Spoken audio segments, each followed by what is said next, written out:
Devil in Marienburg Castle. On the banks of the river Rhine in Rhineland-Palatinate lies the village of Leutersdorf, where there stands a beautiful little castle called Marienburg, yet behind the castle's fair appearance once lurked a darkness that is still spoken of to this day. Long ago, in the year 1700 on Good Friday, the last lord of the castle, a haughty and godless man, arranged a magnificent feast in the great hall of the castle. Wine flowed in abundance, laughter and music echoed through the corridors, and the guests surrendered themselves to the frenzy of intoxication. No one cared that it was Good Friday, neither the castle lord nor his guests held the day sacred.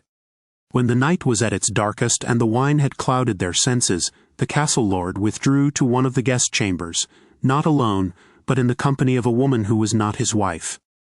But scarcely had they lain down and begun to remove their garments, when the lord's wife burst into the chamber.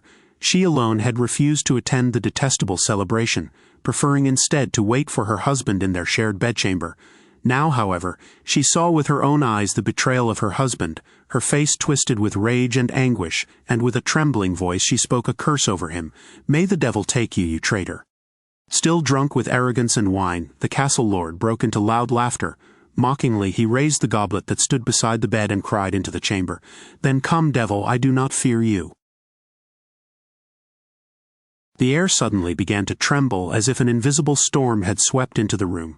The candles flickered and went out, and from a sudden blaze of fire that manifested itself within the chamber the devil emerged.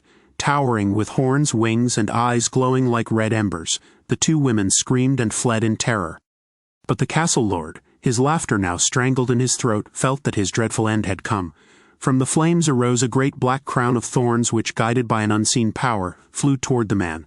Its branches opened of their own accord, coiled around his arms and bound them tight behind his back. The thorns pierced deep into his flesh, and his cry of agony resounded throughout the castle. The devil laughed, a sound so ghastly that even the walls seemed to quake. "This is only the beginning," he said with a deep, thunderous voice. Then he seized the helpless, panic-stricken man, whose eyes were wide with mortal terror, and dragged him into the flames and down into hell. The castle lord was lost. But he returned. The castle lord had become a dreadful spirit. With a thunderous din he was said first to have risen from the village of Leutersdorf, then to have rushed through the courtyard into the northern wing of the castle, afterward into the kitchen of the main house, until at last he vanished into the pantry. And every time this apparition haunted the place, the castle's garden stirred in wild unrest. Trees groaned as though pressed down by invisible hands, bushes moved without wind, and in the shadows of the night wandered the pale figure of the former lord of the castle, his eyes empty and dead.